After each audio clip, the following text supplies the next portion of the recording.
Good morning, afternoon, or evening, wherever you are. I'm Jessica Raypatch. Welcome to the Future Proof Leader podcast.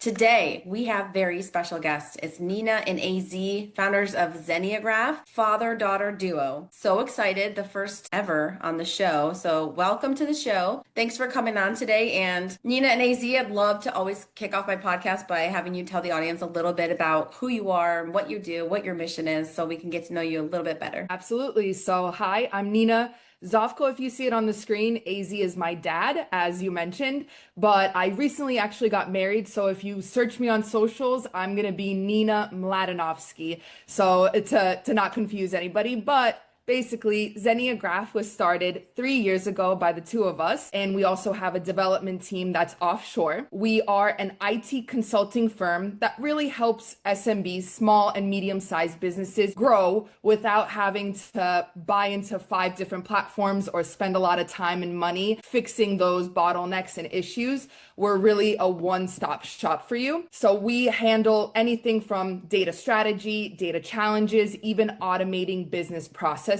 with a tech stack, or as AZ likes to call it, our secret sauce of knowledge graphs, AI, and machine learning with large language models. So we can go into more of that during our talk today. But my background, I do more of the marketing, sales, partnerships for Zenniagraph. My background is in international business and management. I have my MBA. So all that good stuff, as a small business owner, you put on a lot of hats. That's my end of things. Whereas AZ is our technical lead, and he can give an intro to himself. Yep. Awesome. Hi everyone, my name is Aurelije Zovko. They call me AZ. My first name is not easy to pronounce, and I always joke that I'm A to Z. Anything around any technical questions, anything, I'm here. I'm in technology over 40 years. I'm doing AI for a very, very long time, and really excited to start Zenniagraph and really apply all my knowledge and my love to AI and how to really help business, help them making decisions and help them growing the business. I love it.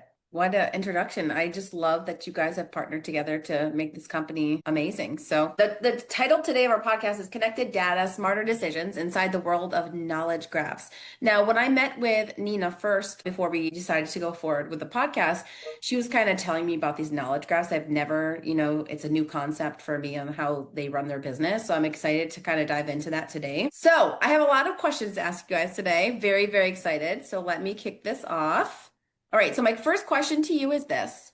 All right, you focus heavily on creating customized knowledge graphs, what we were just talking about. So what problem in the industry did you see that inspired your concept? Yeah, so we have a couple of accelerators. We are IT consulting first, although we are coming out with an insurance product towards the end of the year. So we're moving towards a SaaS model more so next year, towards the end of this year.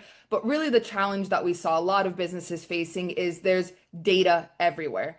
And in order to really grow strategically, you need to use this data in a smart way, in a way that doesn't cause more issues and problems. So with data being everywhere and all these AI companies popping up, promising, wonderful things at the end of the day, it's really how you use AI and data together to provide the best business outcomes. So with the added layer of a knowledge graph, and quickly a couple of sentences on what a knowledge graph and the powerhouse that it is, think of Lego. Like a Lego set that you've done as a kid or maybe as an adult too. You have a bin full of these different pieces, different sizes, shapes, colors, and you want to make a house. Now you have to dig through that bin, spend hours making sure that the pieces fit together in the proper way. When, if you had an instruction manual, aka a knowledge graph, if you had that instruction manual, you would know which pieces to pick up, where to put them. So that's kind of what a knowledge graph does with AI. It makes AI more reliable and hallucinate less. So you know that when you go in a project or we're doing a use case, the answers you're getting, the outcomes you're getting are going to be ready and reliable for you. So with that instruction manual, you're picking up these different pieces or different pieces of data and putting them where they need to be used properly. So it really simplifies and accelerates how we do our POCs, how we work with clients, and it really is the main ingredient in our secret sauce of technology. Yeah. And then on technical side, be a little bit more technical, and I experienced that with smaller companies I work for and had some startups, and I work for a big enterprise in New York City area. There's a lot of data, a different kind of data, and usually data is replicated and move different places. And common problem I had with enterprise companies that I go to the finance area and I start talking to them, and then I go to the transaction and or claims area, and I figure out they're talking about same words, but it's completely different meaning. And it's a huge challenge now. They're making decisions based on these data, which are not semantically the same. And usually knowledge graph will help to really put what does it mean, this process, what does it mean this word, what does it mean, all these things, right? You connect it semantically. And then when you go to different places, if you're reading something, right, like you're reading book and you say, I don't know, what does it mean, right? You go to knowledge graph, explain what's the meaning, right? And that's kind of we try to solve that. So it's a lot of data in different places. And to give that to UI, it must be semantically correct and connected. And that's where we provide expertise. Right. And I mean, my next question was talking about the semantical connected data on your platforms that Nina kind of talked to me about before the podcast. So you work with small businesses, right? So when you go into the business space, like you guys are highly technical and you develop these like highly technical systems that connect together. But who are you working with inside of the businesses? Some of the people that come like listen in on the podcast, they think, oh, that I'm just not technical enough to have the help. Like I'm not ready yet to get a tech company to come in because like I don't understand. But I'm going to assume that you guys are probably better leveraged on a company that doesn't have it all figured out, right? So how would you work with a business in that position? Yeah, I think you said it perfectly. We're actually better suited for businesses that might not be as tech heavy as some others. We provide that expertise with AZ, as he mentioned, being in the industry for 40 plus years. He's led these projects, small and enterprise level, where that experience to just talk like, hey, you might not want to use this large language model. Like, let's say Claude is better for this over ChatGPT. Just having that sounding board with Zenniagraph, with us being in the room with you, also is an added benefit to working with us. We're not just there to give you a solution, work with you for, a couple of months, and then that's it. We're really there from idea all the way to production and afterwards for Q&A as well as maintenance. So we want to build that trust with our clients. We work in a lot of regulated industries, insurance, wealth management, VCs, fintech, where this data needs to be secure. And the vendors that you work with need to be your trusted partner. So we're really there to make them understand what data needs to be used, how to use it properly, and also advise them which technology would be best suited for their use case or project. Everyone's different. Everyone's pain points are different. So that's why we lead with IT consulting, because we don't want to be a one shoe fits all vendor. We really are there to understand your pain points from the very beginning and adapt and be agile as we go to really make the product and whatever use case we're working on make sense for you. Very custom. We like business because they have a problem, or they say, hey, we like to understand how we can use AI or how we can improve this process. And the challenge there is some things which are very well good for current AI and current generative AI solutions, and some things are not really good. So usually that's first things, right, to really understand the problem. Usually we try to understand their data and how they do things, and we then provide some guidelines saying these use cases are really good. Some use case will be long, and what really differentiates us is we have that what we call accelerator. So we can really, in 2 or 3 weeks, we can take any business problem and we can provide some solution back. And based on that, right, we can move forward. And that's how we engaged. Sometimes we engage with technical folks if it's a bigger company because of technology, and they say, hey, we like to use knowledge graph, we don't know how, and we like to do AI transformation. Can you help us how to do that, right? We can help that part, but mostly we work with the business and solve the business problems. Can you just mentioned an accelerator. Can you talk more about that? That's a new concept. Can you talk about how that works? Absolutely. So that's why we lead with consulting, and we're a software platform the latter. So basically what our accelerators are, they are plug and play. So we can plug into your environment where a lot of the regulated industries such as finance and insurance information, client information is very, very, it's risky if it gets out. Those clients need their data to be protected. So we can really plug into any environment, any internal environment, use your data, any platforms that you're already paying for or subscribe to, and simplify, streamline, and automate those processes for you instead of doing something outside of your system, having to go through all that compliance and governance. AI is changing rapidly, not only in how we use it, but also how it's governed and what is being allowed. Even in the next coming months, how we do business now, how AI is governed is going to be very different going into next year or even next month. Every state, even every country is going to have a little bit of a difference in those laws and regulations. So to circumvent a lot of that time, we can plug and play into your environment. The two accelerators we currently have, and we can go into more detail later on if you would like, is our sales accelerator and our HR accelerator. Again, these are not industry specific, but these are some of the offerings outside of our data work and knowledge graph work that we do have offerings, and some businesses just like to go with that. And once we get going, they usually tend to like to work with us for other data strategy projects as well. Yep. Yeah, And so what we built during those 3 years, we have a lot of these reusable pieces of software. For example, you say, I have a documents, I have emails, I have data, some databases. We already have a process to ingest that, right? We just need to probably a little bit adjust depending on your schema or depending how you describe your data. We have all these agents and agentic ready, like RAG and graph RAG, going a little bit technical. All these could be reusable.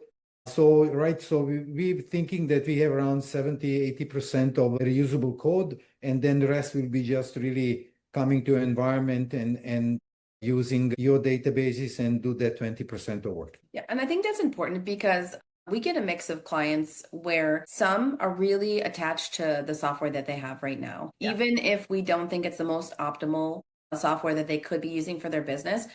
Change management, I'm sure you've seen it, is just like not very easy for a lot of companies, and it's not worth it to a lot of companies. So embedding into their current infrastructure is actually pretty important, I'm just assuming, to a lot of clients.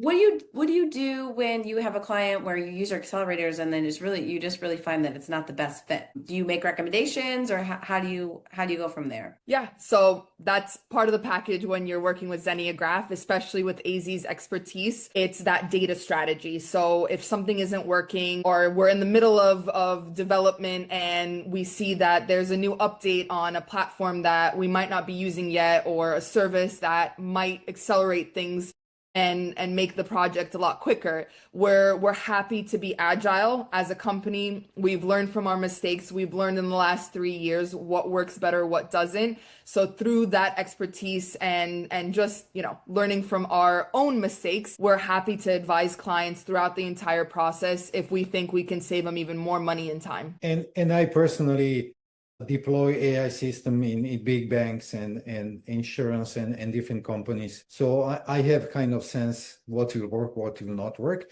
because our goal is not to just get the project and fail, right? Team can very quickly figure out is good use case or not. And if it's not good use case, right, we'll not take it, because, it's very important that we provide value. And I have that kind of secret sense to understand, it's a problem is going to work or not, just based on my experience.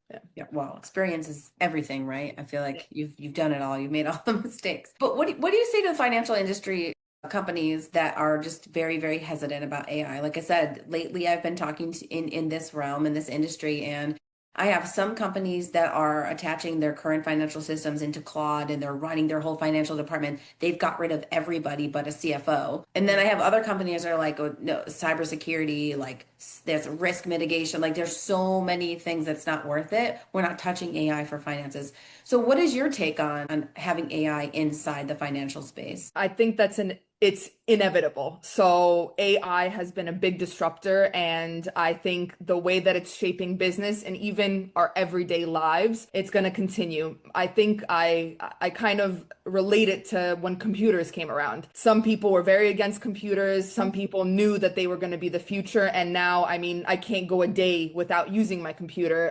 I do my entire work on it. So I think AI is going to be implemented in pretty much every industry, whether or not it's fast-paced or it's coming soon. I think that when working with, these regulated industries, especially when compliance, risk, and the data is very secure, we want to make sure, and we advise our clients, that go with a trusted vendor, go with someone that you're comfortable with.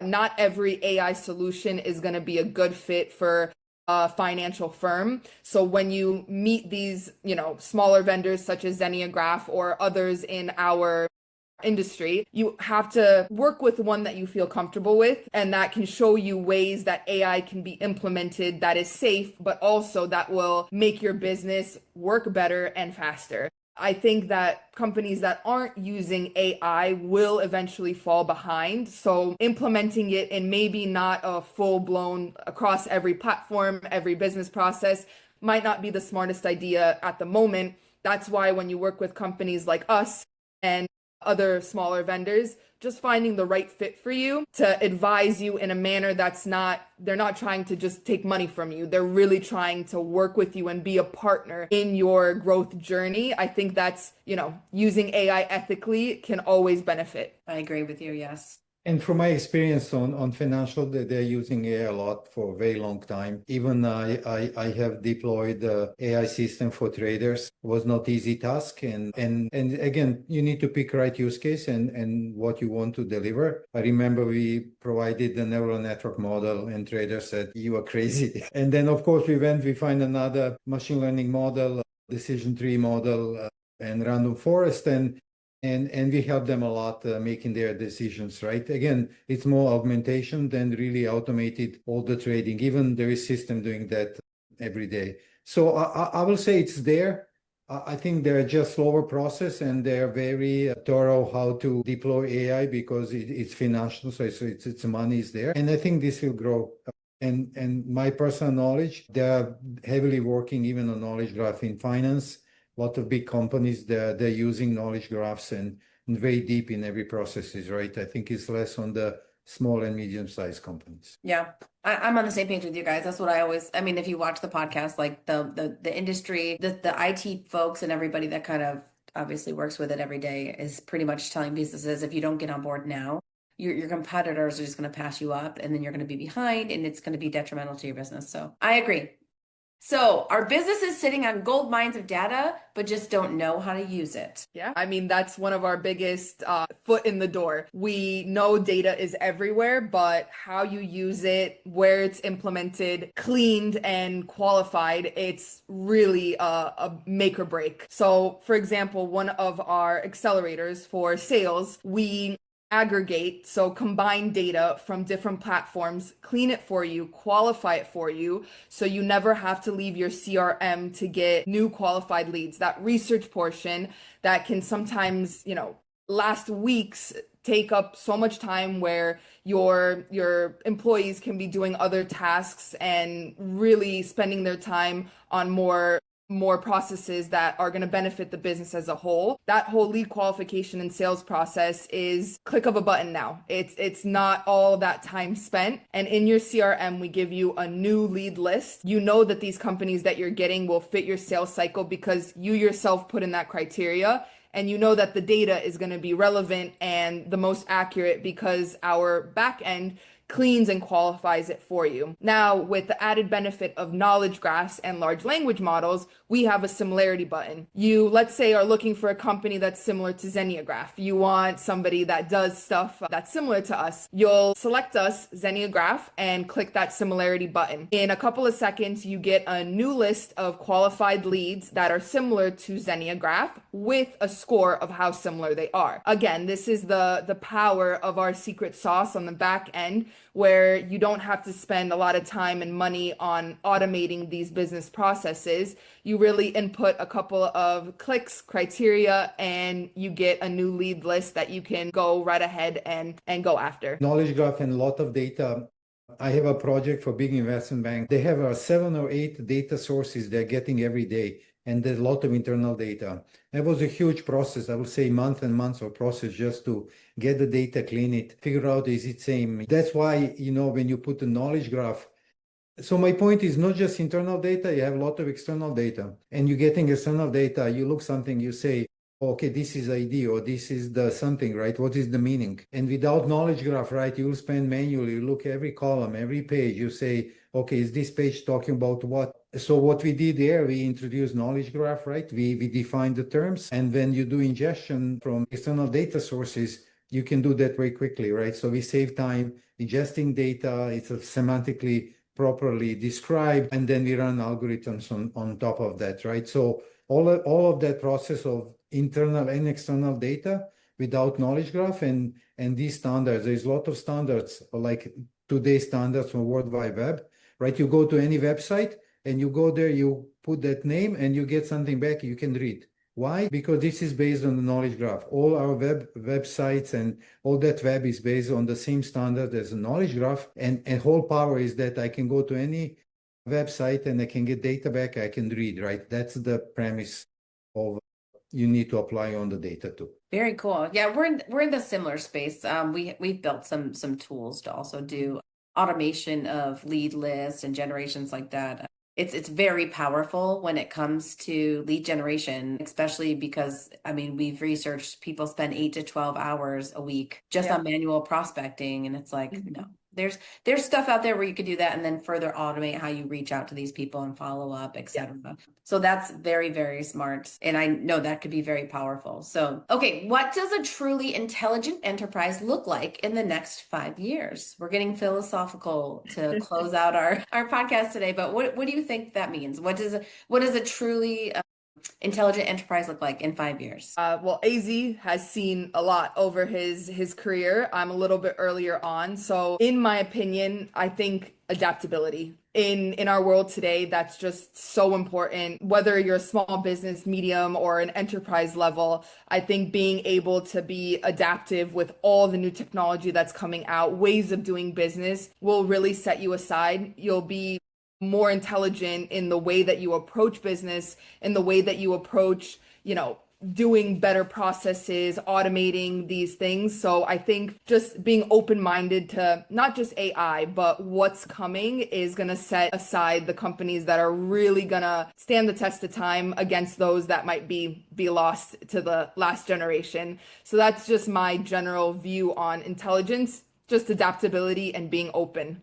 AZ, I'm sure will have a slightly different answer than I will. Yes, I think I remember over 20 years ago, we talked about a lot of agents and processes doing work for you and you just relax and do something else, right? I think that's coming probably already here.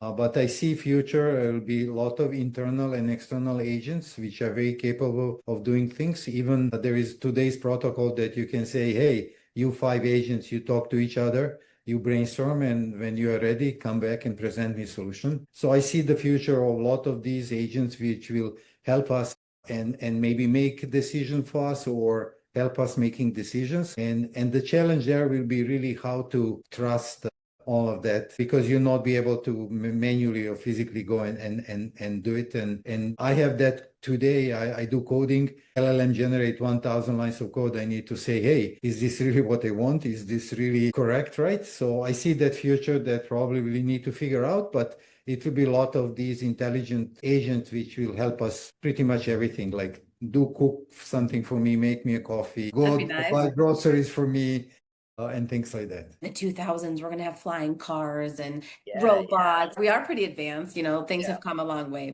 I think right now, if you're not adaptable, you're definitely running behind. I feel like I've talked to some companies that, have been kind of stagnant for the last 5 to 10 years because they haven't really changed anything. They haven't implemented, they haven't tried new technology. They haven't been willing to change their models at all. And they're just happy with where they're at. But when we're talking about scaling, if you want to really scale your business, you have to go into the unknown. I was just reading this book, something like 10x your business or something. And it's like, if you don't have a list of impossible goals, you won't be scaling in the next 10 years. Here at Twin Legacy Solutions, we have a list of impossible dreams that we're trying to achieve every day. I just feel like if you don't do that and you don't put yourself out there, and then investing in your own business, if people in the next 5 years don't invest into programs, strategy, outlook, coming up with a strategic plan for the next 5 years, I think that's going to be a big detriment to your business. Yeah, it's a big digital transformation. That's kind of what I talk to some friends, CIOs, CTOs, and that's the biggest worry. They understand they must change completely and move to the digital transformation. It's just challenge how to do it. It's cost and it's a risk, right? A lot of, executives, they see a lot of risk because it's a challenging and it's not easy to get quick results and they get in trouble. So, and we help with that, right? That's why our accelerators are really good to very quickly we can help and verify is this use case really going to work or not. Yeah, I think that's why companies like you are important. Like us, I feel like when you hire a company that's just tech and they don't see that strategic outlook, especially on the executive level, coming in, having a company that can come in and work on your strategy plan, then implementation, and then change management after, like a full stop shop like you guys, I think that's where it's at. That's where it's at for any business, to have somebody that can follow it through because you understand it, right? You understand all the data connections. And it's not just a one-track mind kind of thing. So with that being said, where can people find you guys? Because I think people do need to have a little bit of open-mindedness and even just a strategic plan. I'm sure you can come in and assess their business and give them some, perspective on where they could be, in the future. Absolutely. So you can find both of us on LinkedIn as well as Zenniagraph. We have a YouTube channel and then zenniagraph.ai. We have a contact form on our website as well. So any place that you'd like, check us out and we're happy to help. Amazing. Okay. Well, thank you so much for your time today. And I learned a lot and I appreciate all your feedback, and you're doing great things. So keep it up. And until next time, thanks for being on the show. And Thank you for having us. And for our audience members, until next time, have a great day. Bye, guys. Thank you.